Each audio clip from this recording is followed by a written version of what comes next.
sir, respected today's guest, Dr. Rohit Apadiya sir, who is going to inaugurate Commerce Association and at the same time going to give a lecture on igniting entrepreneurial mindset or developing entrepreneurial mindset among the students. And at the same time we have our alumni, Chanmir Bankur sir, the representatives of Swavalambi Bharat, my colleagues from Commerce Department and all my dear students. A warm welcome to all of you. At the outset, I would like to thank Bankur sir for accepting our invitation to have a guest lecture on igniting entrepreneurial mindset among the students or developing entrepreneurial mindset among the students. The initiative which was taken by Chanmir Bankur sir, we are thankful for you. At the same time, today we have the resource person who will be guiding the students on entrepreneurship, the way to entrepreneurship. So, by profession is a medical practitioner, but he has with him a wealth of practical experiences in entrepreneurship, and that he is going to share with us. So, we have a Commerce Association, and through Commerce Association, we try to develop the personality of the students. We help them to be good marketers by organizing many activities, and now we have taken the initiative to also have some entrepreneurs of Sangameshwar College of the near future in India. Thank you, sir. Once again, I welcome you on behalf of Sangameshwar College and at the same time Department of Commerce. Thank you, sir. We are running late of time, so we'll be taking a bit fast. Okay, thank you once again.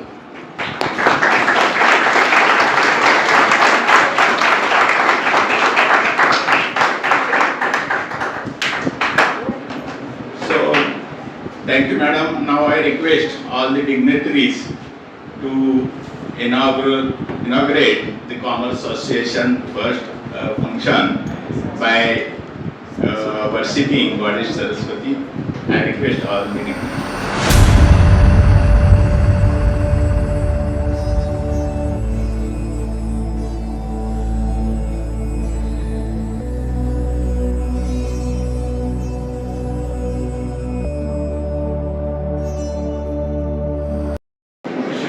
सर्वांना नमस्कार.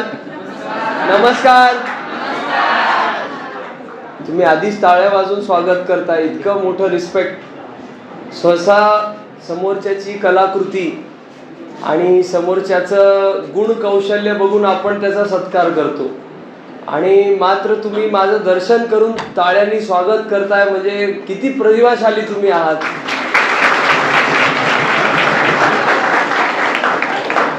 Unofficial सुरुवातीसाठी मी क्षमा प्रार्थी आहे. आदरणीय व्यासपीठ, प्राचार्य doctor बुवा सर,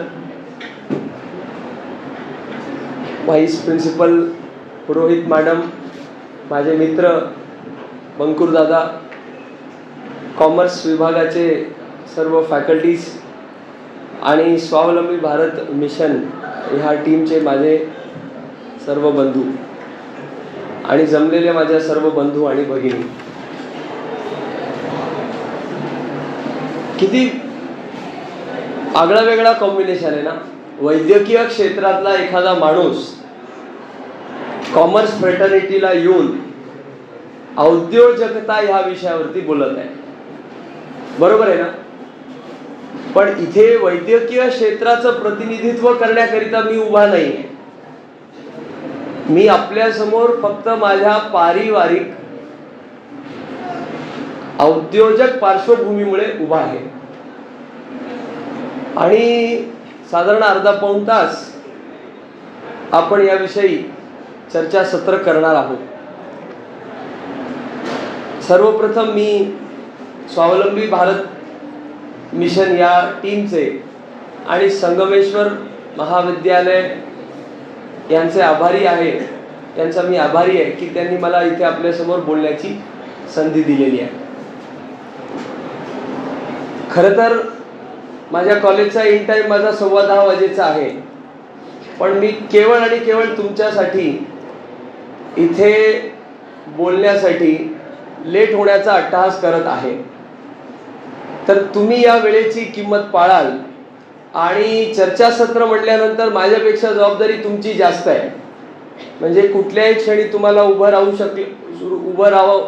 राहावं लागेल, प्रश्नाचं उत्तर द्यावं लागेल. तर तुम्ही त्याच्या तयारीत राहाल अशी आशा आहे. आणि पुढचा अर्धा तास असा असला पाहिजे की आपल्या आयुष्याला एक वेगळी दिशा भेटली पाहिजे. आपण इथे वेळ घालवण्यासाठी नाही आलेलो आहे, तर वेळ इन्व्हेस्ट करण्यासाठी आलेलो आहे.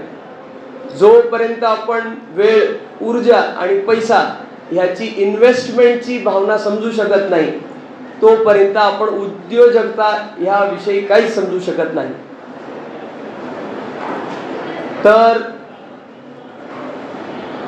जसं की आपल्याला सांगण्यात आलंय की स्वावलंबी भारत, स्वावलंब म्हणजे काय? कोण सांगणार? स्वावलंब म्हणजे काय? आपण सांगताय दादा, जो तुम्ही इकडे तिकडे पाहताय. Yes, please stand up. हा, सहज. अरे उभा राहा. स्वावलंब म्हणजे काय? अरे कोण सांगणार स्वावलंब म्हणजे काय?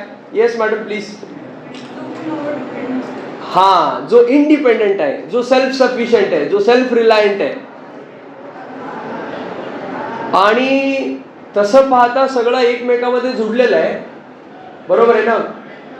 माणूस हा सामाजिक प्राणी आहे. माणसाला स्वतःचं अन्न बनवता येत नाही, तो झाडांवरती अवलंबून त्याची जीवनचर्या व्यापन करतो.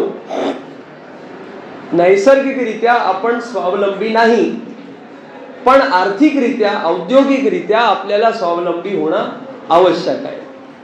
कारण इतिहास या गोष्टीचं प्रमाणीकरण करतं की जेव्हा आपण आर्थिकरित्या, सामाजिकरित्या आपण जेव्हा स्वावलंबी नाही, तेव्हा काय झालेलं आहे? आपण गुलामीच्या बळी पडलेलो आणि छळलं गेलेलं आहे. त्यामुळे स्वावलंबाची अत्यंत आवश्यकता सामाजिक आणि आर्थिक क्षेत्रामध्ये एक राष्ट्र म्हणून निश्चित आहे.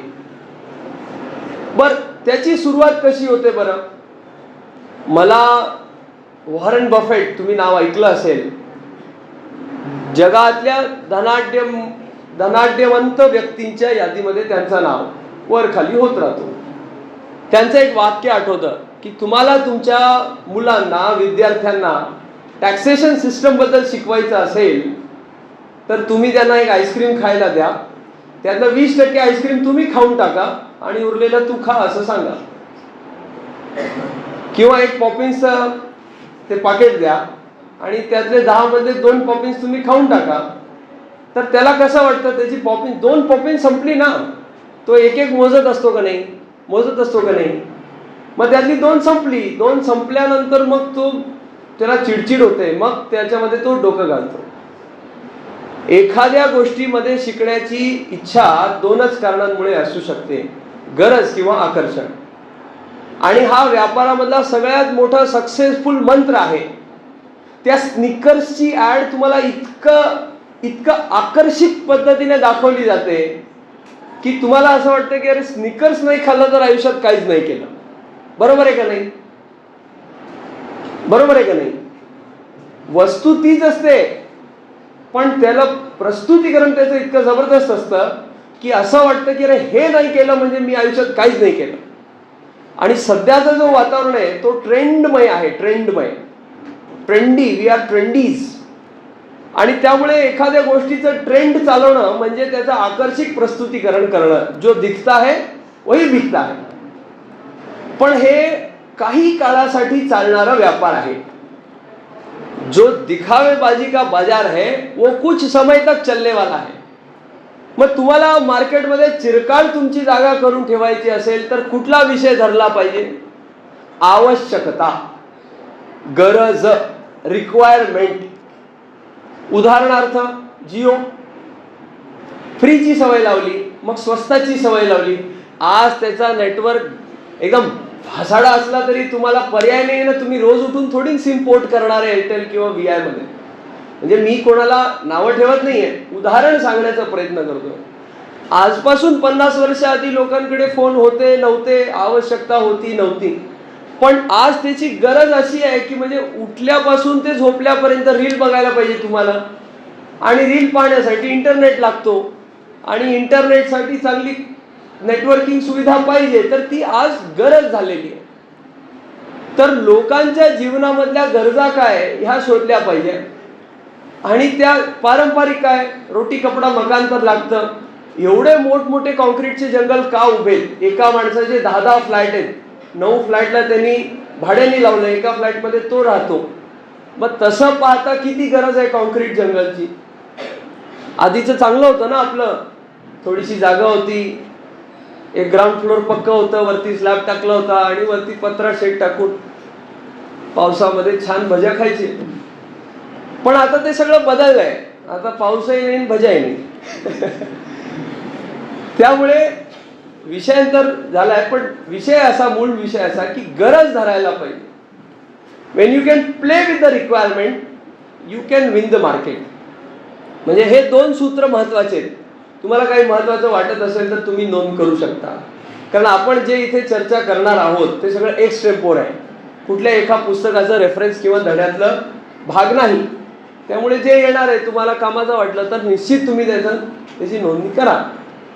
तर सगळ्यात महत्त्वाची गोष्ट आहे की कॉमर्स विभागामध्ये जर का तुम्हाला मार्केटिंगमध्ये उतरायचं असेल, जर का तुम्हाला व्यापार क्षेत्रामध्ये उतरायचं असेल, जर का तुम्हाला स्वावलंबी व्हायचं असेल, तर निश्चित रूपाने ह्या 2 गोष्टीमधली एक गोष्ट पकडा. आणि त्यात पण तुम्हाला कुठली बाजू किंवा तुम्हाला कुठलं रिझल्ट अपेक्षित आहे, आउटकम काय अपेक्षित, त्याप्रमाणे निवडा. गरज म्हणल्यानंतर तुम्ही चिरकाळ इथे राहणार. मला सांगा, राईस मार्केटमध्ये किंवा कुठल्याही धान्याच्या मार्केटमध्ये त्याला मरणच नाही, शेवटी माणूस खाणारच ना. तुमचा पिझ्झा बर्गर पण त्या धान्यापासूनच बनतो. तर त्यामुळे अशा क्षेत्रांमध्ये तुम्हाला चिरकाळ राहायचं असेल तर तुम्ही त्या गरज या फॅक्टरची निवड करावी. आणि तुम्हाला तात्पुरतं पाहिजे म्हणजे काय, संक्रांती आली की आपलं तिळगुळ सुरू, दीपावली आली की फटाकडे सुरू, होळी आली की रंग घ्यायचं सुरू. ही पण उद्योजकता आहे, सीझनल आहे, बरोबर आहे का नाही. तुम्ही टुरिझमवरती सध्याचं शासन खूप जास्त भर देत आहे. आता केदारनाथच्या ठिकाणी 6 महिने बंद, 6 महिने चालू, तर ते 6 महिन्यात एवढं कमवतात की पुढचे 6 महिने त्यांना अडचण येणार नाही. तर संधी साधो हा प्रकार व्यापारामध्ये निश्चितच काम करतो. आता हे जे आपल्याकडे आलेलं आहे हे कुठल्या मॅनेजमेंटच्या पुस्तकातून आलेलं नाहीये. हे दैनंदिन जीवनामध्ये विचार केल्यानंतर आपल्याला काय लागतं आणि त्याची पुरवणी झाली पाहिजे ह्या विचारांमधून उत्पन्न झालेलं हे सगळं प्रकार. आणि आपल्या भारतीय बार्टर सिस्टम मध्ये हे आपल्याला प्रचंड प्रमाणामध्ये पाहायला भेटतं. आपल्याकडे बलुतेदार सिस्टम होतं, बार्टर सिस्टम होतं. मग हे का चाललं? स्वावलंब पण होतं आणि एकमेकांवरती जुळून समाज एका विशिष्ट शैलीने पुढेही जात होता. काय वाटतं कसं हे चालत होतं सिस्टम? कोण सांगणार मला? स्वावलंब कसं होतं आणि एकमेकांसोबत एकरूप होऊन समाज एका विशिष्ट दिशेने कसं जात होता? कारण इंग्रजीमध्ये म्हण आहे की if you want to enlighten your future you must study your past. आणि म्हणजे future is nothing but past entering from another door, हे असे वाक्य आहेत. काय वाटतं आपल्याला? कोण सांगणार मला? येस दादा, आपण हो, आपण हो, उभे राहा. मी खूप सूक्ष्म आणि तीक्ष्ण एकदम पॉइंट आउट करतो. काय वाटतं? बलुतेदार सिस्टम काही होती, काही ठाऊक आहे? बार्टर सिस्टम, देवाणघेवाण काही ठाऊक आहे? हो किंवा नाही? त्याच्यात लाजायचं काय? मी लग्नाचं थोडी विचारत. मला ठाऊक नाही हे म्हणण्याची सुद्धा तुमच्यामध्ये ताकद पाहिजे ना. नाही माहीत तर नाही माहीत. आता एवढं सगळं आहे. ज्ञानाचा तुम्हाला एक नियम सांगतो. मी असंच वाचलं होतं कुठेतरी. जगामध्ये जे आहे समजा ते 100% आहे, तर आजपर्यंतच्या अरे खडे हो जाओ, ऐकून तुझ्यासाठी सांगतो. जगामध्ये जर 100% आहे तर आजपर्यंतच्या मानवतेला जे माहिती आहे ते 2% पेक्षा जास्त नाही. आजपर्यंतच्या मानवतेला जेवढं माहिती आहे त्यातलं आजच्या जनरेशनला जे माहिती आहे ते त्याच्या 2% पेक्षा जादा नाही. आजच्या मानवतेला जेवढं माहिती आहे त्या एखाद्या क्षेत्रामध्ये जे त्याचं ज्ञान प्रगत झालेलं आहे ते एकूण 2% पेक्षा, त्याच्या 2% पेक्षा जादा नाही. आणि व्यक्तिगत एखाद्या त्या क्षेत्रामधल्या माणसाला आजपर्यंत जीवनात जे कळलंय ते 2%, त्याच्या 2% पेक्षा जादा नाही. आणि त्याचं दैनंदिन जीवनामध्ये तो जो उपयोग करतो तो त्याच्या 2% पेक्षा जादा नाही.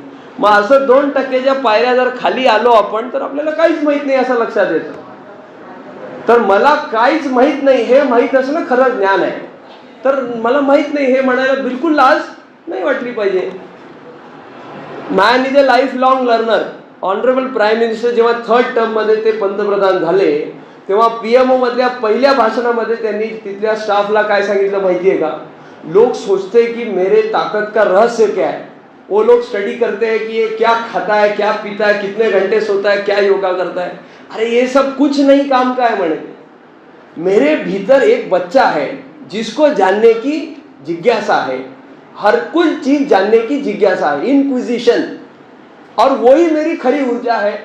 तुम्हाला आवडत्या विषयामध्ये तुम्हाला रस आहे म्हटल्यानंतर तुम्हाला रात्री 2 वाजता जरी उठवलं, हे चल रे जरा खाऊन येऊ म्हटलं तर तुम्ही उभे राहता.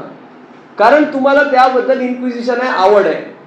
मग ज्ञानार्जन बद्दल जीवनभर आवड असण्याची आवश्यकता आहे. तरच आपण प्रगती पथावरती चालू शकतो. नाहीतर डेरेहारी पलंगावरी किंवा तसं बोलायला नाही पाहिजे. सोलापुराबद्दल मला प्रचंड अभिमान आहे. पहिला स्पष्टीकरण करतो आणि पुढचं वाक्य सांगतो की भाकरी खा झोपून जा ही आपल्याकडे प्रचलित पद्धती आहे. हा, तर आपला विषय असा आहे की बार्टर सिस्टम बद्दल माहिती आहे का? नाही माहित. बस तुझ्या बाजूचा उभं राहा. माहिती आहे का? नाही माहित. नेक्स्ट, तुला माहिती आहे का? अरे उभा तर राहा. बर बस, तुला माहिती आहे का? बर कोणाला तरी माहिती आहे का? Yes madam. हा, एका वस्तूच्या बदल्यात दुसरी वस्तू देणे घेणे, सेवा घेणे देणे. उदाहरणार्थ मी नावाई आहे, कटिंग करणं माझं काम आहे. तर मी काय करणार? शेतकऱ्याचे फुकटमध्ये केस कापणार. शेतकरी मला काय देणार? धान्य देणार. सिंपल. आणि काय? उदाहरणार्थ मी गोल्ड स्मिथ आहे म्हणजे सोनार आहे. तर मी सोनाराचे केस कापणार. त्याप्रमाणे तो मला योग्य ते मोल सोन्याचं देईल. मला सांगा, अशा देवाणघेवाण आज जर सोनार असं आपल्याला वाटायला बसल्यावर किती चांगलं होईल नाही का?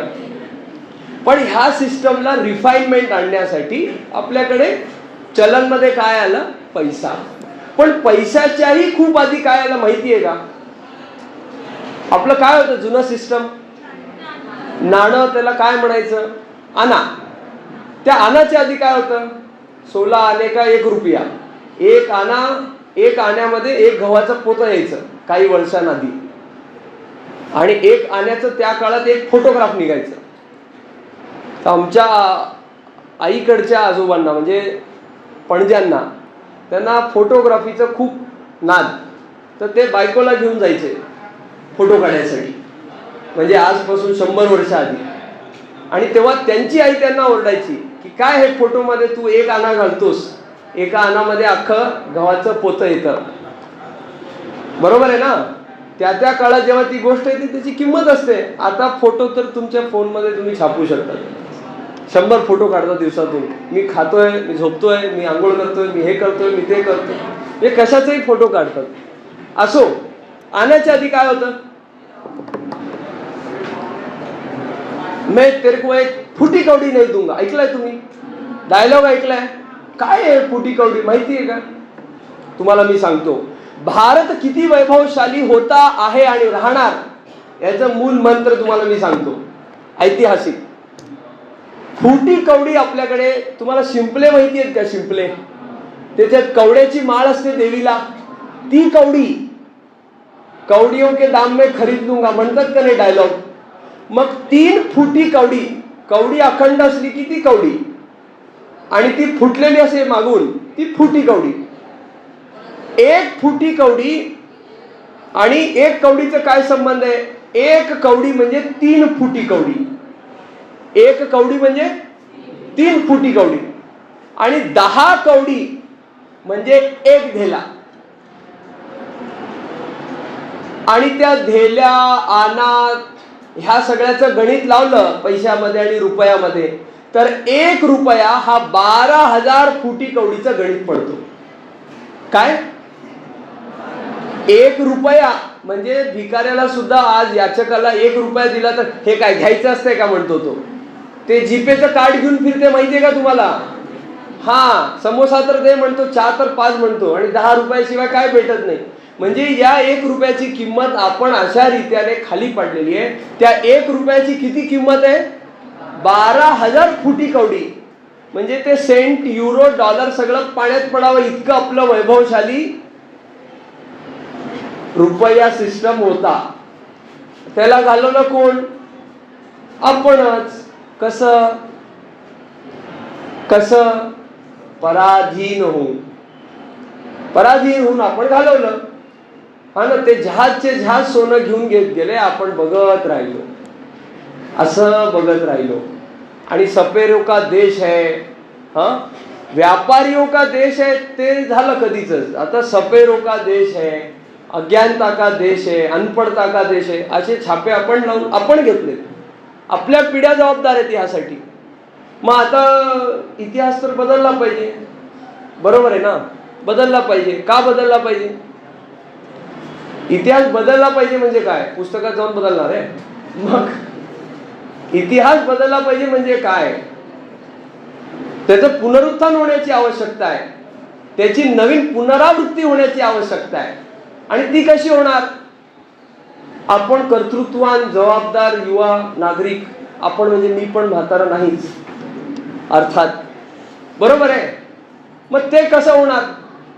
जगाच्या नकाशावरती भारताचा ठसा उमटवण्यासाठी आपल्याला काय करावं लागणार. तुम्ही मी एखादी कंपनी काढली, एखादा व्यापार केला तर त्याच्याने भारताचं नाव कसं उभं होणार आहे. ह्या कडादींचं उदाहरण घ्या, ह्या वालचंदचं उदाहरण घ्या, बरोबर आहे. आपल्याला माहित नाही. मग ह्याच्यामध्ये आपल्यासाठी कामाच्या मूलभूत गोष्टी कुठून सुरू होतात ह्याच्यावरती 1-2-5 मिनिटात समजून घेऊया.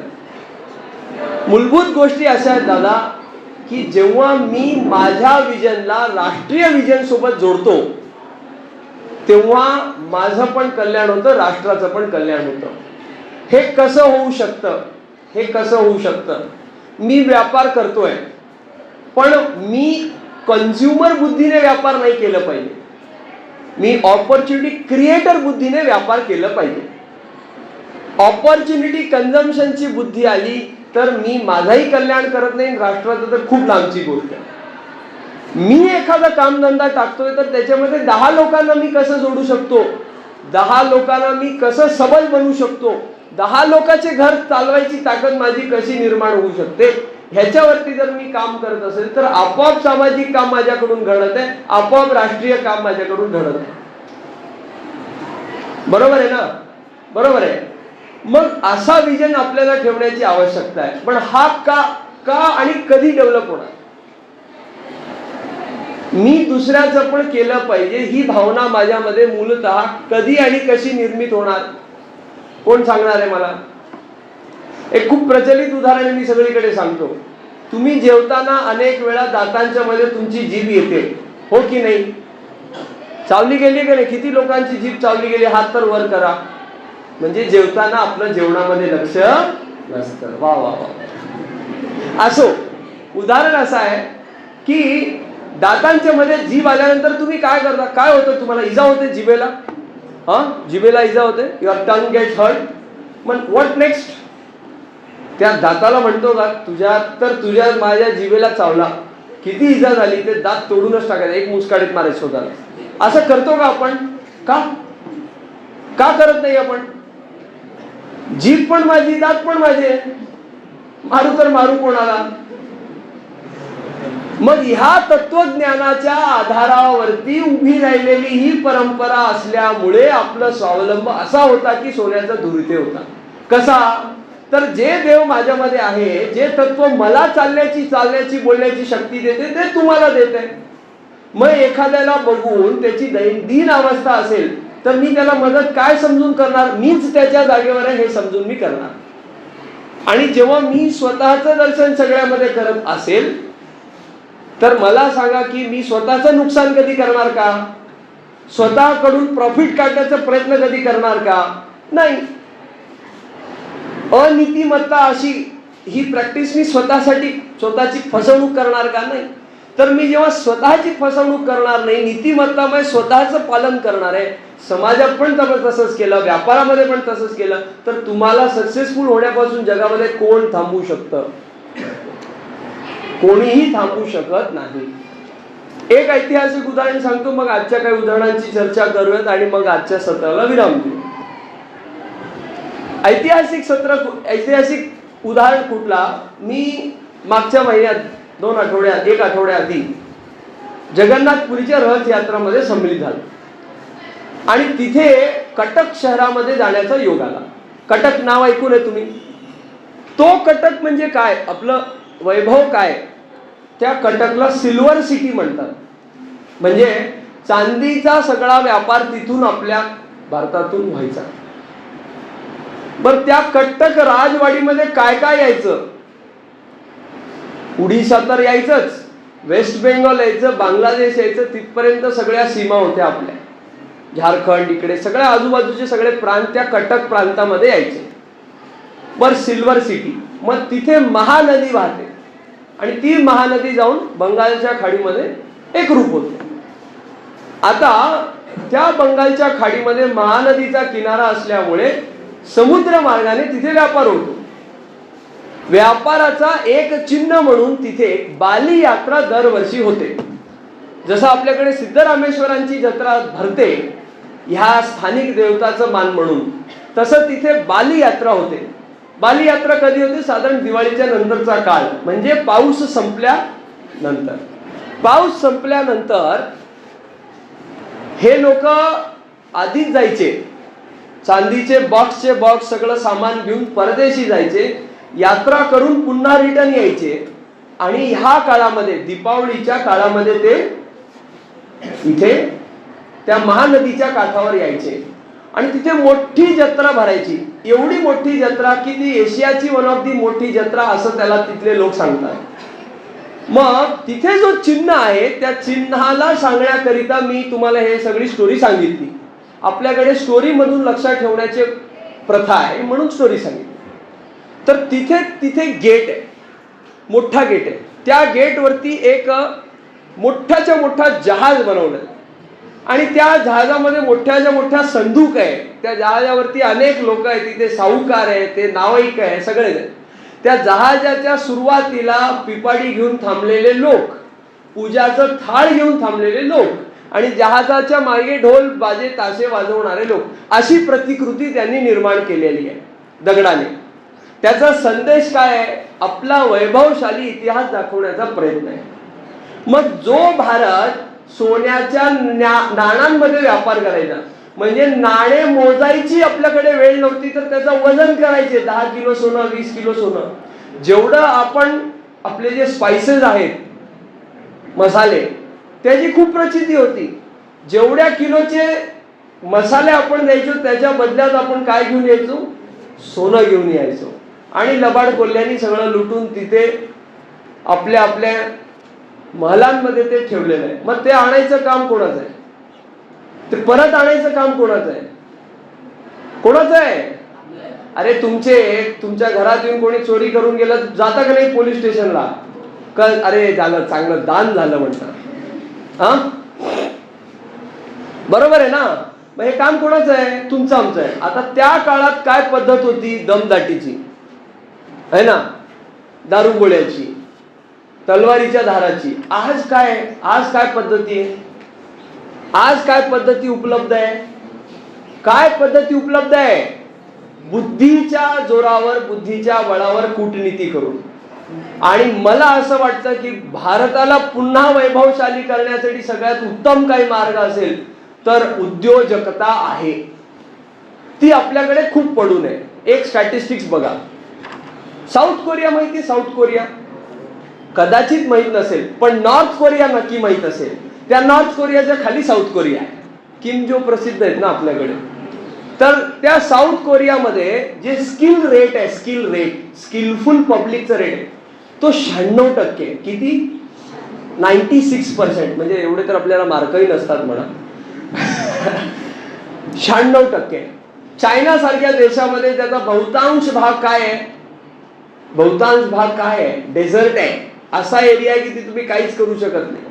तर तशा देशाचा पण त्याचं पॉप्युलेशन जादा आहे, त्याचा भूभाग मोठा आहे, त्याची जी स्किल रेट आहे ती किती रेट आहे? 75% आहे. आणि खूप दुःखाने सांगावं वाटतं भारताची किती आहे? ऑफिशियल 5%, अनऑफिशियल वरती 9% जरी जोडली तर 14-15% वरती आपलं स्किल रेट नाही. मग उरलेला युवा करतो काय? अपने गली में हर कुत्ता भी शेर होता है. आणि हे मला सांगायची गरज नाही. काय बे, असं तो तयारच असतो भांडायला. आपल्याकडे सोलापुरामध्ये आम्ही एक उपक्रम करत होतो दंडवतचा. एक यात्रा होती ती. तर CP साहेबांना आम्ही भेटायला गेलो तर ते म्हणले, अरे डॉक्टर तुम्ही कुठे हे नवीन आणताय? 365 दिवसापैकी 170 डेज का 270 डेज काहीतरी ते म्हणले, ऑलरेडी एवढ्या रजिस्टर्ड रॅलीज आहेत म्हणले. 170 पेक्षा जादा रजिस्टर्ड रॅलीज आहेत. म्हणजे निम्मा वर्ष आपण काय करायला लागलो? रॅलीज करायला लागलो, बोंबलत फिरायला लागलो. रॅली करणं चुकीचं नाहीये. आपण रॅली कोणाची करतो? महान व्यक्तिमत्वांची करतो. पण त्याला साजरा करण्याची एक पद्धत काय असू शकते? त्यांनी ज्या प्रकारे आयुष्य खपवलं त्या सिद्धांतांवरती आपण जगावं. ते तर आपण करत नाही. महाराजांसारखं जर चोरीला हात कापायला सुरुवात झाली त्या काळाच्या सारखं, तर मला सांगा लोक गप्प बसतील का? आणि त्याच्याने चोरी होणं बंद होणार आहे का आपल्याकडे? नाही, मी अमुकचा माणूस आहे, मी तमुकचा माणूस आहे, सुरू होतो आपल्याकडे. मग सुरुवात कुठे होण्याची आवश्यकता आहे? उद्योजकतेची सुरुवात होण्याची कुठून आवश्यकता आहे? आपल्यापासून, आपल्या नीतिमत्तेपासून, आपल्या प्रयत्नांपासून. हे स्किलचं जे पर्सेंटेज टक्केवारी तुम्हाला सांगण्यात आली, का सांगण्यात आली? आपण एक राष्ट्र म्हणून कुठेतरी कमी पडतोय. आणि ते राष्ट्र कशाने बनलंय? माणसांनीच बनलंय, दगडधोंड्यांनी नाही बनलंय. खूप सुंदर आहे, खूप सुंदर एखादं बिल्डिंग आहे पण माणसंच नाही त्याच्यामध्ये. किंवा खूप सुंदर एखाद्याचं शरीर आहे पण ते आता राहिले नाही. मग काय का तुम्ही जाऊन गळभेट करणार आहे त्याला? त्याच्यामध्ये आत्मा पाहिजे ना. तो आत्मा कोण आहे? ह्या राष्ट्राचा आत्मा कोण आहे? तुम्ही, मी. Human resource the biggest asset of any country. आणि तो स्वावलंबी पाहिजे. लात मारेल तिथे पाणी गाडेल अशी प्रवृत्ती पाहिजे. काम करायसाठी काम चुकारपणा नकोय.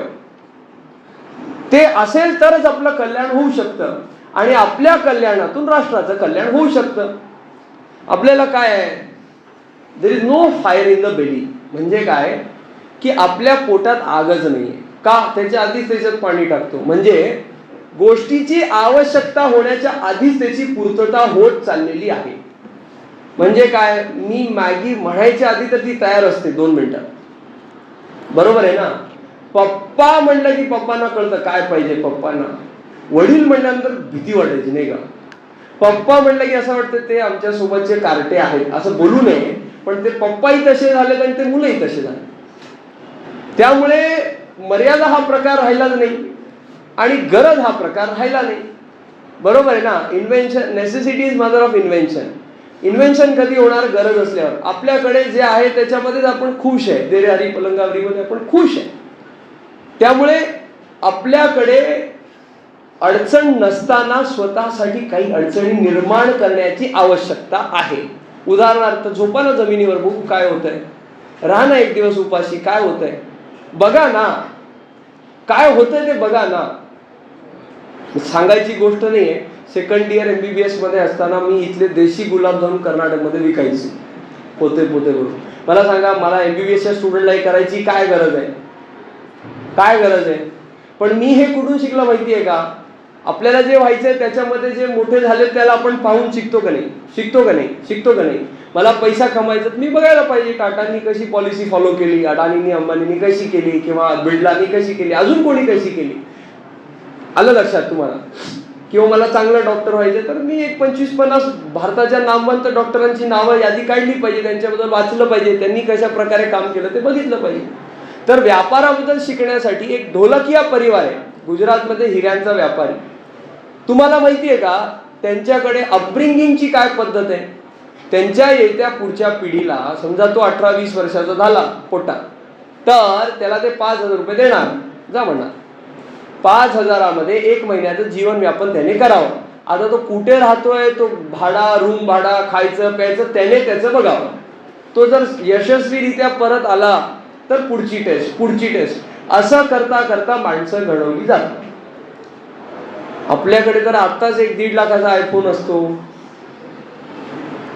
बरोबर आहे ना. आता त्या आयफोनमध्ये किती तत्व वापरले जातं हे सुद्धा आपल्याला माहित नाही, पण आम्हाला ते स्टेटस सिम्बलसाठी आयफोन पाहिजे. म्हणजे गरज आणि वस्तूची आवश्यकता याचं आणि आपल्याकडे जे आहे याचं कंपॅरिझन, कॉन्ट्रास्ट असलं पाहिजे. तुम्ही बघा ना, आईस्क्रीम मधलं 20% तुम्ही खा, लगेच लक्षात येतं. तुम्हाला आई वडिलांनी पॉकेट मनी दिली ना, त्यातलं 50% काढून ठेवा. आपल्याला 50% भेटले असं समजून तुम्ही तुमचा खर्च चालवा. कसे सरळ होत नाही तुम्ही स्वतःलाच बघा.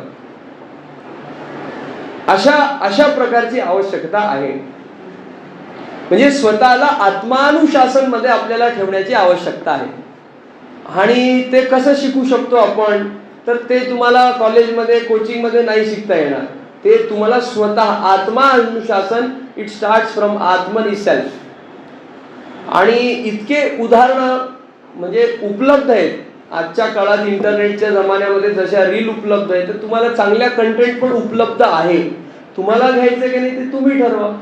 आणि तुम्ही करणार आहे म्हणून काहीतरी होणार आहे असंही ठेवू नका, आणि तुम्ही नाही केलं तर कोण करणार असंही विचार ठेवा. दोन्ही विचार ठेवा. आलं लक्षात. तर मला असं वाटतं की ह्या काही उदाहरणांच्या माध्यमातून आपण निश्चितच स्वावलंबी होऊ शकतो. पण सगळ्यात महत्वाची गोष्ट आहे सेल्फ डिसिप्लिन. आणि तुम्ही जगातल्या कुठल्याही महान व्यक्तीचा, महान म्हणजे कोण होतो मला सांगा, महानची तुमची व्याख्या काय, कोणी सांगू शकेल? कोणी सांगू शकेल? काय वाटतं ताई तुम्हाला? काहीच वाटत नाही. अहो काहीतरी वाटायला पाहिजे ना. असं कसं काहीच वाटत नाही? दगडधोंड थोडी नाव आपण, माणूस आहो, काहीतरी वाटलंच पाहिजे की. मग महान म्हणजे काय? शेवटचा प्रश्न मग आपण थांबूयात, उशीर होता. भरपूर पैसा आहे, अजून खूप नाव आहे मोठं, कीर्तिमंत, मूर्तिमंत, अमुक मंत, तमुक मंत, श्रीमंत, हे ते सगळं. अजून काय वाटतं? कोणाला काय वाटतंय का नाही? का दगड धोंड्यांशी माझा संवाद चालू आहे? येस, वाटण्याची आवश्यकता आहे. ह्याच्या तुम्हाला काही वाटत नसेल बसा, तर ह्याचे 2 अभिप्राय असू शकतात. एक मूढ अभिप्राय आणि एक विद्वत्ताचं पराकाष्ठा म्हणून अभिप्राय. मूढ अभिप्राय काय? काहीच फरक पडत नाही, स्टबन लोक आहेत. दुसरं, हे इतके पोचलेले आहेत की ह्यांना मान अपमान या सगळ्याच्या वर उठलेले आहेत. प्रचंड काय म्हणतात त्याला, तत्वज्ञानाला जगणारे महानुभाव आहे. गीतेमध्ये वाचतो ना आपण, वाचतो का नाही? साधू पुरुषाचं काय लक्षण आहे? सोन्याचं घडा ठेवा नाही तर मातीचं घडा ठेवा. त्याला काय भेद नाहीये, दोन्ही समान आहे. तुमच्या समोर ठेवलं तर काय कराल? काहीच नाही. बोला ना, काहीच वाटत नाही. आता तर बोलताय काहीच वाटत नाही. तर विद्वत्तेची पराकाष्ठा असलेले असे जनसामान्य आपण, काहीतरी वाटून घ्या. महान म्हणजे काय वाटतंय तुम्ही सांगा ना. हॅट्रिक करा ना उत्तरांची.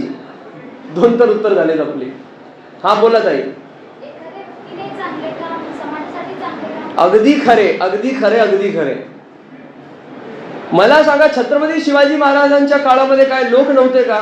तेव्हा पण करोडो लोक होते. भगवान श्री कृष्णाच्या वेळेस 56 करोड यदुवंशी होते. एकमेकाला ते ना ते श्राप होता म्हणून मारून मेले. मग ते भगवान श्रीकृष्णाचं चरित्र आपण का वाचतो? छत्रपती शिवाजी महाराजांचं चरित्र आपण का वाचतो? का ते जगासाठी झटले, समाजासाठी झटले. हे स्वराज्य व्हावे ही श्रींची इच्छा, माझी इच्छा म्हणले का? हा. मग आपल्याकडून निहित कार्य जे काही होतंय ते भगवंताच्या इच्छेने होते आणि जनकल्याणासाठीच होत आहे. मग त्या जनामध्ये आपण आलो का नाही? का आपण दुसऱ्या ग्रहावरून टपकलोय? विश्वशांती व्हावी, मग त्या विश्वामध्ये माझं घर येत नाही का? जगत कल्याण व्हावं, त्या जगामध्ये मी राहत नाही का? हो की नाही? सगळ्यांचं चांगलं होते, त्या सगळ्यामध्ये माझी गणना नाही का? हे विचार करण्याची आवश्यकता आहे. आणि जेव्हा आपण हे अहमत्व एवढं व्यापक करू शकू, तर तुम्ही कोणाचंही उदाहरण घ्या, स्वामी विवेकानंदांपासून छत्रपती शिवाजी महाराजांपासून ते आजपर्यंतचे अनेक उदाहरण आहेत. काय नाही, फक्त त्या गुगलवर नाव टाकायचं, तुम्हाला पाहिजे त्या भाषेत विकिपीडिया उत्तर द्यायला तयार आहे. मग रोज एक चरित्र वाचायला काय आहे, संक्षिप्तामध्ये. कुठे पुस्तक वाचायचं आपल्याला, वेळही नाही आणि इच्छाही नाही. पण काय त्यांनी दिवे लावले, का त्यांचं नाव आहे. बरं, मला एक शेवटचा प्रयोग आणि मग थांबूयात. मला सांगा, तुम्हाला तुमच्या वडिलांचं नाव माहिती आहे? त्यांच्या वडिलांचं नाव? हो किंवा नाही, जोरात उत्तर द्या. संपत आलाय आता, बोर करत नाही तुम्हाला. वडिलांचं नाव माहिती आहे, त्यांच्या वडिलांचं नाव, त्यांच्या वडिलांचं नाव, त्यांच्या वडिलांचं नाव, बऱ्यापैकी हो नाही हो नाही. त्यांच्या म्हणजे 4 पिढीवर आपल्याला नाव माहीत. 4 पिढी म्हणजे साधारण किती वर्ष होतात? एक 200 वर्षाचा कालखंड होतो. 200, 250, 250 वर्षांचा. मला सांगा, स्वामी विवेकानंद कुठल्या शताब्दीमध्ये झाले? हो सांगा हो. बापरे, 18व्या शताब्दीच्या दरम्यान झालेत. शिकागोचं भाषण 18-19 सेंचुरीमध्ये झालेत ना, म्हणजे एक 200 वर्ष आधी ते झाले म्हणायला हरकत नाही. 160वी जयंती आता गेली असं समजा ना. छत्रपती शिवाजी महाराज कधी झाले? 16 सेंचुरीमध्ये झाले. आठवते, चांगलं आहे, महाराष्ट्रात राहतात. मला सांगा, आपल्याला, आपण ज्यांच्यापासून आहोत अशा 4 पिढ्यांच्या वर आपल्याला आपल्या फॅमिली ट्रीचं ज्ञान नाही. पण ह्या लोकांचे नाव मात्र 400-400 वर्ष जुने असले तरी, किंवा आदिशंकराचार्य आपलं नाव ऐकू नये, रामानुजा स्वामी नाव ऐकू नये, रामानुजन मॅथमेटिशियन, हे का नाव माहिती आहेत आपल्याला? जे आपल्याला माहिती आहे ना, त्याला महान म्हणायचं. का महान म्हणायचं? आपलं काही संबंध नसताना आपल्याला ते माहिती आहे, आणि ते त्यांचंच नाव होऊ शकतं चिरकाळ, जे समाजासाठी काहीतरी करून गेलेले, जे राष्ट्रासाठी काहीतरी करून गेलेले आहेत. आलं लक्षात? मग अशा महानतम व्यक्तिमत्वांचं जीवन दर्शन आपण केलं पाहिजे. आता युट्यूबमध्ये सगळं उपलब्ध आहे, विकिपीडियामध्ये सगळं उपलब्ध आहे. अनुशासन करून, सेल्फ डिसिप्लिन आणून रोजचं एक चरित्र वाचायला काय 10 मिनिटं 15 मिनिटं पण वाटत नाही. जेवताना लावा की एक व्हिडिओ बघा की चांगलं काहीतरी, ते रील फिरवण्यापेक्षा. आलं लक्षात? असं रोज एक चरित्र वाचलं तर वर्षातले 365 चरित्र वाचलं ना, तर उद्या तुम्ही इथे येऊन बोलायला लागला माझ्यापेक्षा. आलं लक्षात? हळूहळू आत्मसात करा. ज्या वातावरणामध्ये आपण राहतो ते आपण घडतो त्या प्रकारे. बरोबर आहे ना? एखाद्या घड्याला जर का तुम्ही अग्नीमध्ये दिला तर ते पक्क होतं, आणि तेच त्याला असंच बाहेर ठेवलं वाळायला तर कच्चं होतं. मग तुम्ही ठरवा ना तुम्हाला कसं व्हायचंय. तुम्ही ठरवा. तुम्हाला जर फुटाईसाठीच घडा व्हायचा आहे तर फुटा, आणि तुम्हाला जर परिपक्व होऊन कोणाच्या तरी उपयोगी पडायचं असेल, असं खंबीर घडा व्हायचा आहे, तर स्वतःला अग्नीच्या समोर अभिमुख करण्याची आवश्यकता आहे, आणि त्याला आनंदाने स्वीकार करण्याची आवश्यकता आहे. Enjoy the process, not the result. ते केलं तर आनंदी आयुष्य आहे, नाहीतर फ्रस्ट्रेशन आहे. आपण काहीतरी होत तर चाललेलो आहोत, पण काय करायचं माहित नाही. वैद्यकीय क्षेत्राची पण ही विषणमय स्थिती आहे. मी MBBS झालो, आता करू काय? स्टायफंड घ्यायचं, करू काय? PG झालो, करू काय? हेच माहित नाहीये. आपण होतो तर भरपूर काही आहे, पण काय करायचं ते माहित नाही. मी तर विपरीत सांगतो, काहीच होऊ नका, माती खा आयुष्यात. पण काय करायचं हे डोसक्यामध्ये फिक्स ठेवा. मला हे करायचंय. पुढच्या 24 तासाचं गणित मी झोपायच्या आधी माझ्या डायरीमध्ये असलं पाहिजे, आणि आज झोपताना मी बघितलं पाहिजे की ते मी लिहिलंय त्यातलं मी काय काय केलेलं आहे. जर का मी करत नसेल तर माझा वेळ कुठे जातोय.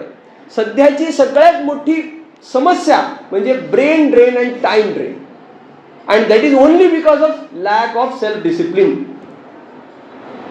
आलं लक्षात? मग आत्मानुशासन आवश्यक, परम आवश्यक. त्याच्यावरनं काय ठरणार? टाइम, एनर्जी आपण कुठे कशासाठी वापरावं, काय करतोय, प्रायोरिटी सेट करावं आणि काम करावं.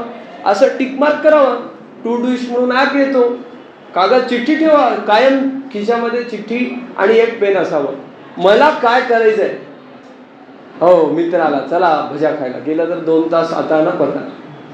हां, एखादं लागलं सिरियल, एक संपून, दुसरं संपून, तिसरं संपून, ती सास भाऊ रडायला लागली. अरे तुम्हाला काय करायचंय? तुम्ही तुमचं रडणं सॉल्व्ह करा ना. तिच्या रडण्याने किंवा ते पाण्याने तुमचं इश्यू सॉल्व्ह होणार आहे का? हां. आणि आपल्याकडे सवय आहे, असं असं मोठं करतो आपण दुसऱ्याकडे. 21 सक्सेस सिक्रेट नावाचं एक पुस्तक आहे ब्रायन ट्रेसीचं. म्हणजे हे सगळं दुसऱ्याचं चांगलं वाटतं, दुसऱ्याच्या ताटातलं, म्हणून मी बाहेरची नावं सांगत आहे. बाकी तुम्ही रामायण महाभारत वाचलं तर दुसरं मॅनेजमेंटचं पुस्तक वाचायची आवश्यकता पडणार नाही, हे तितकंच खरं आहे. पण ब्रायन ट्रेसीनी 21 सक्सेस सिक्रेट हे पुस्तक लिहिलं आहे. त्याच्यामध्ये एक प्रिन्सिपल आहे, माइंड युअर ओन बिझनेस. आलं लक्षात? म्हणजे मी काय करायला पाहिजे त्याचं. तुम्हाला इथे मोदी साहेबांना उभं केलं ना तर तुम्ही 100 त्यांना सांगू शकता गोष्टी, साहेब असं करा, साहेब तसं करा, पण मी काय करायला पाहिजे हे मला माहीत नाही. आलं लक्षात? तर आत्मानुशासनवरती सगळं काम होऊ शकतं, भागू शकतं.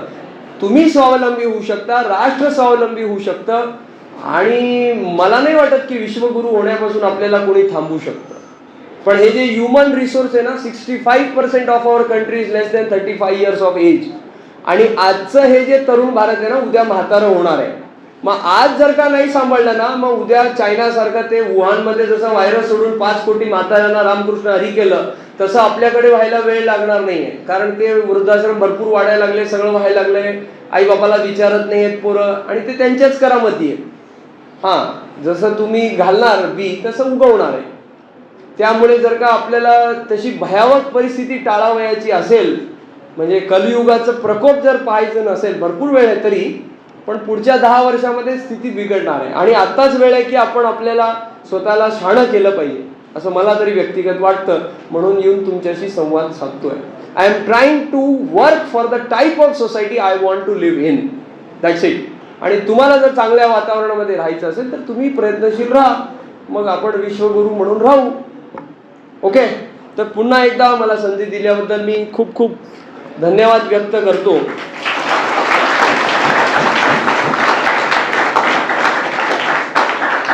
साधारण पाऊण तास तुम्ही कान दिल्याबद्दल तुमचाही आभारी आहे.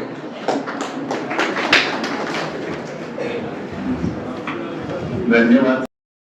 सरांनी डॉक्टर तापडिया सर किंवा चरणवीर सर हे एकंदरीतच ज्या उद्देशासाठी इथं आलेले आहेत की युवकांनी विचार करावा, स्वावलंबी व्हावं आणि देश घडवावा, हा जो उद्देश घेऊन एक विद्यार्थी आपल्याकडे लोखंडे नावाचा आपल्या इथं छान रांगोळी काढलेला आहे पहा.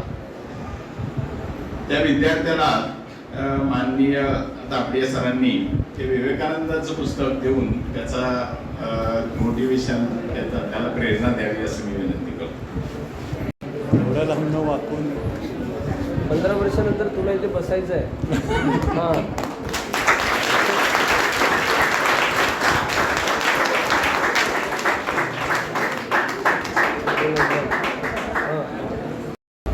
आपल्या सर्वांच्या वतीने त्याचा टाळा वाजवून पुनश्च अभिनंदन करूया. यानंतर माननीय प्राचार्यांना मी विनंती करतो की त्यांनी अध्यक्ष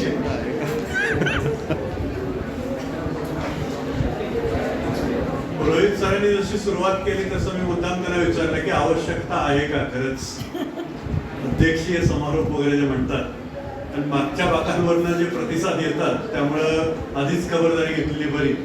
रोहित सरांनी जशी सुरुवात केली, थोडीशी औपचारिकता बाजूला ठेवून मी काही गोष्टी ऐकल्या. मला वाटतं त्याच्यावरती प्रतिक्रिया वगैरे नाही, तर मी काही त्यातला तज्ज्ञ नाही. आणि रोहित सरांचा जो अनुभव आहे त्या क्षेत्रातला तर ते मी बिलकुल माहिती पण नसलेला असा व्यक्ती आहे. आज आपल्याला ज्यांनी मार्गदर्शन केलं ते रोहित सर.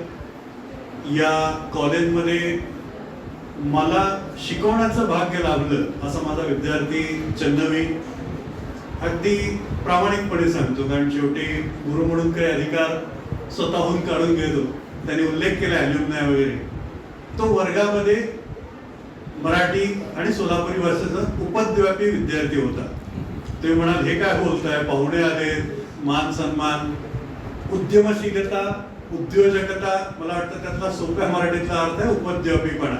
काहीतरी करत राहणं. म्हणजे आता काही जणांनी प्रश्न विचारल्यानंतर एकदम ते काही जण दडपण आलं, काही जणांनी शेवटी आमच्या विद्यार्थिनींनी तिच्या पद्धतीने उत्तरं दिली. मला वाटतं रोहित सरांनी ते बोलतं केलं की उद्योजकतेची, उद्यमशीलतेची सुरुवात आहे चंदेवरीच्या बाबतीत मी म्हणू शकेन की आज जे यश त्यांनी मिळवलं, किंबहुना रोहित सरांसारखे अनुभवावर ज्यांनी भर दिला असे वक्ते आम्हाला मिळवून दिले, ते सगळं श्रेय त्या विद्यार्थी जीवनात त्यांनी जी ऍक्टिव्हपणा दाखवला, आजही त्याचं जे नाव लक्षात आहे. मगाशी मी उल्लेख केला की तुमचा आत्ताचा B1 त्यावेळेला B11 होता, त्यावेळेला चन्नवीर होता, अजूनही अनेक विद्यार्थ्यांची नावं मला आठवत आहेत. पूर्ण वर्ग भरलेला असायचा. मला वाटतं इथली क्षमता त्याच्यापेक्षा 200 विद्यार्थ्यांची ती क्षमता आहे. त्यातला हा लक्षात राहिलेला विद्यार्थी आहे. मला वाटतं त्यांनी वेगवेगळ्या माध्यमातून तुमच्यापर्यंत काही अगदी थोडक्यात तो बोलला, पण मला वाटतं रोहित सर हेच संगमेश्वर आहे आणि त्या संगमेश्वरच्या परंपरेत आज आपण मित्र, मार्गदर्शक आणि एका अर्थाने मी म्हणतो की आपले जे विचार मांडले, फ्रेंड, फिलॉसॉफर, गाईड अशी म्हणण्याची पद्धत आहे. त्यांना ते कदाचित योग्य वाटणार नाही, पण त्यांनी अनेक मुद्दे मांडले. त्याचा सारांश सांगण्याचा माझा हेतू नाही. फक्त मी सांगू इच्छितो की त्यांनी वॉरन बफेटचा उल्लेख केला, ट्रायसीचा उल्लेख केला.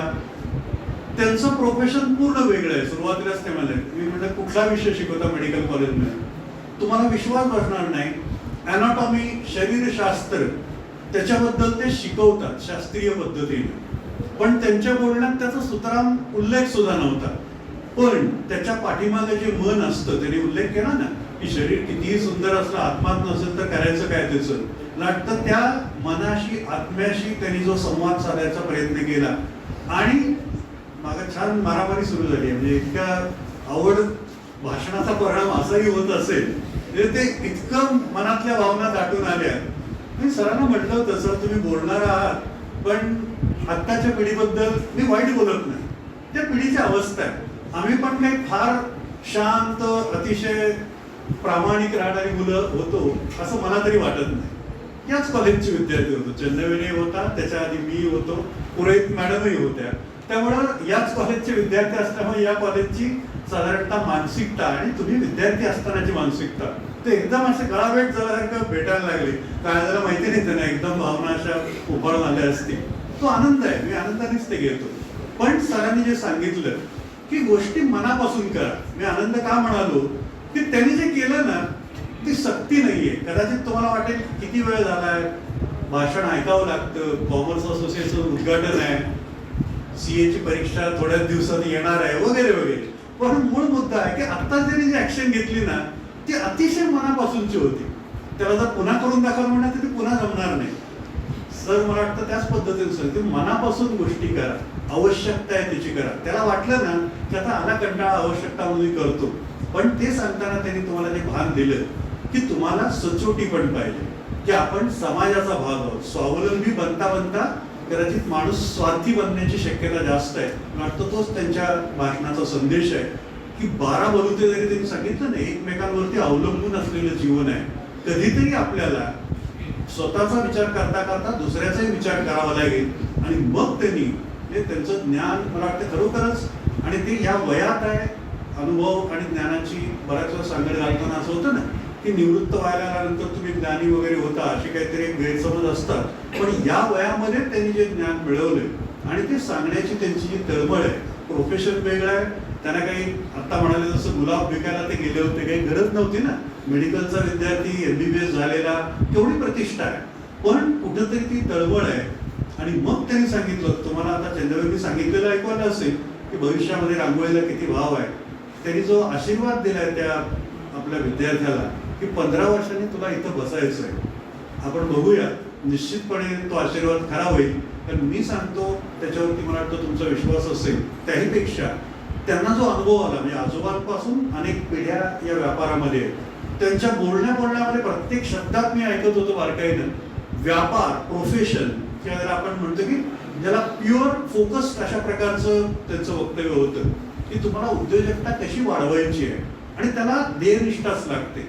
पण ती करता करता समाजाशी नातं जोडणं आणि मग देशाशी नातं त्यांनी जोडलं. नातं जाता आता त्यांनी 2 उदाहरणं दिली. खरं तर त्यांना मी म्हणालो होतो की तुम्हाला पाहिजे तितका वेळ घ्या. आदरणीय अप्पासाहेब काळादींचं उदाहरण दिलं, जे अतिशय यशस्वी उद्योजक म्हणून देशात नावाजले होते. वालचंद उद्योग समूहाचं उदाहरण त्यांनी दिलं. वालचंद यांनी तर देशव्यापी आंदोलनं जी झाली, म्हणजे अप्पासाहेब काळादींचं उदाहरण तुम्हाला माहिती आहे. त्यांचे वडील बंडप्पा काळादी त्यांनी टिळकांच्या आंदोलनाला प्रचंड मोठी देणगी दिली. त्यावेळेचे मला वाटतं लाखो रुपये आज आपण म्हणतो ते सहज दिलेले होते, व्यापारीच होते. वालचंद यांनी तर आपल्या सर्व 4 हुतात्म्यांच्या सुटकेसाठी काय प्रयत्न केले असतील त्याची आपण कल्पनाही करू शकत नाही. उद्योजकता होती, यशस्वी उद्योजक होते. मला वाटतं वालचंदांचं उदाहरण त्यांना माहिती आहे, हे खरं तुमच्यासाठी आहे. वालचंदांनी पहिल्यांदा ब्रिटिशांना आव्हान दिलं की ते म्हणाले की ब्रिटिश जहाज बांधणे तुमच्या भारतीयांना शक्यच नाही आणि आम्ही ज्ञान देणार नाही. त्या विद्यापीठात नव्हती, काहीच नव्हतं. आणि त्या अर्थाने त्यांनी सांगितलं की तुम्ही भारतात हे करूच शकत नाही, सभेरोका देश वगैरे म्हणले ना. पण याच वालचंदांनी ते आव्हान स्वीकारलं. या सोलापूरच्या भूमीतलेच ते होते. तेव्हा ते म्हणाले ना, मी सोलापूरचा आहे म्हणजे त्याबद्दल मला अभिमान आहे. अजिबात सोलापूरबद्दल तसं नाही. या वयात होतं ते आणि त्याचे परिणाम कशाचे आहेत ते त्यांनी सांगितलं की रील्स बघा, पण त्यातनंही तुम्हाला काही क्रिएटिव्ह करता येतं. तुम्हाला सांगायला हरकत नाही सर, रील्समध्ये सामाजिक आशय असलेली एक स्पर्धा होती, साखरे सर आमचे. त्यामध्ये एका विद्यार्थिनीला महाराष्ट्रात पहिलं पारितोषिक पण मिळालेलं होतं. त्यांनी रील्समधनंच ते केलं. अशी क्रिएटिव्हिटी करू शकता, पहिली पायरी आहे. दुसरं उदाहरण मुद्दाम मी देईन, कारण उद्योजकता म्हणलं की नुसतं फिलॉसॉफिकल किंवा सरांनी चर्चेत मग अशी आमच्याला सुपरफिशियल लेवलला बोलून चालणार नाही. कॉमर्स डिपार्टमेंटचं मुद्दाम अभिनंदन करतो. गेल्या वर्षी त्यांनी एक उपक्रम राबवला होता की तुम्हाला वस्तू विकायच्या प्रॅक्टिकली. आणि आम्ही लेडीज कॉर्नरला ते मला वाटतं तुमच्यापैकी काही जण सहभाग घेतला होता. तुम्हाला पाहिजे ते स्वातंत्र्य होतं. काही जणांनी ज्वारी आणली, शेतकी कॉलेजचे प्राचार्य आले होते, त्यांनी विचारलं ज्वारीचा प्रकार माहिती आहे का, माहीत नव्हता. बाजारातनं आणली, ठेवली विकायला. ही उद्योजकता असेल पण त्याच्यात कौशल्य नाहीये. मग त्यांनी विचारलं, मी म्हटलं मालदांडी ज्वारी आहे का अजून कुठले आहे, सोलापुरात हुरडा कुठला प्रसिद्ध आहे, तेही त्याला माहीत नव्हतं विद्यार्थ्याला. पण एक विद्यार्थिनी जिला आपण पहिला नंबर दिला, आठवतंय मला अजून, ती लक्षात राहिली. तिने काहीच केलं नाही. ज्वारी, गहू, तांदूळ, काही जणांनी भाज्या आणल्या होत्या, काही जण दूध आणलं होतं. मी त्याला विचारलं दूध कसं काय टिकणार, तर म्हटलं त्या ओला टॉवेल ठेवलाय फ्रीजमध्ये, तर काही आता शक्य नाही. पण हे करता करता जिला पहिला नंबर दिला, एनसीसीची महाराष्ट्राची 9 महाराष्ट्र बटालियन आहे, तिथले कर्नल, लेफ्टनंट कर्नल आले होते. त्यामुळे एवढं चांगलं समोर काहीतरी दिसतंय, आम्ही आठवड्याचे सगळे वस्तू इथूनच खरेदी करतो. एका विद्यार्थिनीला कल्पना सुचली, त्यांनी उसळ, मूग, मटकी आपण म्हणतो ना, आदल्या रात्री कष्ट केले. तिच्या घरातनंही आईकडनं प्रेरणा मिळाली असेल आणि मग तिने ते मोड आलेली कडधान्य समोर ठेवली. पटापट विक्री झाली, सर्वात जास्त विक्री तिची झाली. ती इतकी हुशार होती. ते एनसीसीचे कर्नल आले, ते म्हणाले मी पिशवी आणली नाही, मला तर 1 किलो पाहिजे, कारण बटालियनला सगळ्यांनाच मी देतो, हा पौष्टिक आहार आहे. ते म्हणाले पिशवीची पण व्यवस्था केली, त्याचे थोडेसे वेगळे पैसे लागतील. उद्योजकता ही आहे. संगमेश्वरच्या तुमच्याच विद्यार्थ्यांनी, फार जुनं उदाहरण नाही, गेल्या वर्षी करून दाखवलं. फक्त माझी खंत एकच आहे, ती विभाग प्रमुखांपुढे मी अशी कल्पना मांडली होती. खरं तर उद्योग विकास केंद्राचे प्रमुख म्हणून खिलारे सर काम करतात, बाकीचे सगळे सहकारी आहेत. त्यांनी ती कल्पना आम्ही असं सुचवलं होतं आणि 2-3 जणांनी आम्हाला सांगितलं की आठवडी बाजार तुम्ही इथं का करत नाही, तुमच्या शेतातलं धान्य, बरेचसे ग्रामीण भागातले फळं विकणार आहेत. माझा एक विद्यार्थी 7 रस्त्यावरती फळ विकतो. त्याला म्हणलं की मी सगळ्या प्राध्यापकांना सांगतो, विद्यार्थी हळूहळू येतील, तुमच्या घरी फळ लागतं.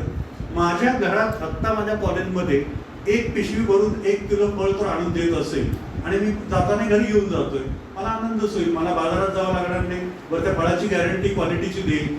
तुला पाहिजे तेवढं दर त्याला देईन, बाहेर 10 रुपये असेल तर मी 12 रुपये देईन. त्याला ती आयडिया पटली.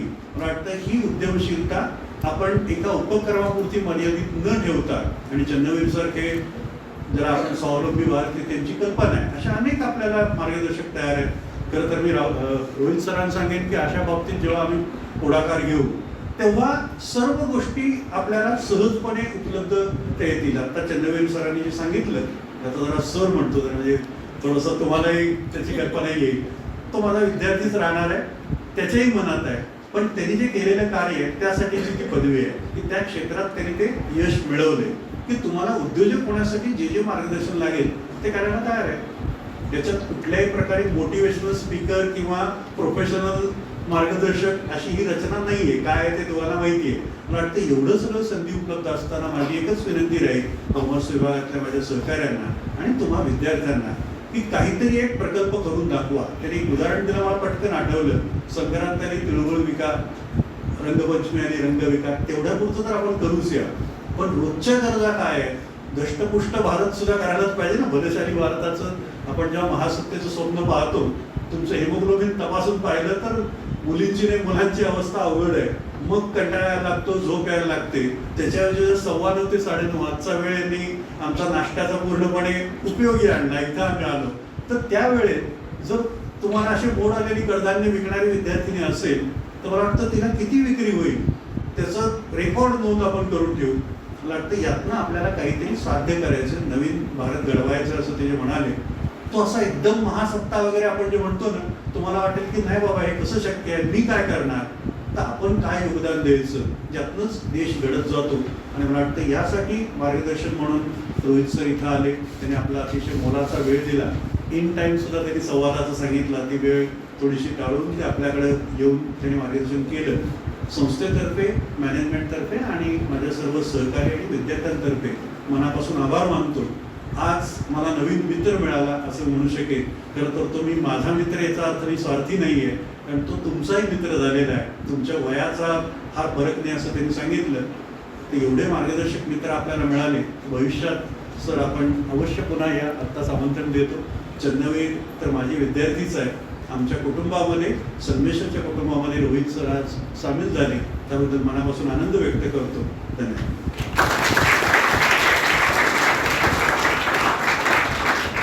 धन्यवाद सर.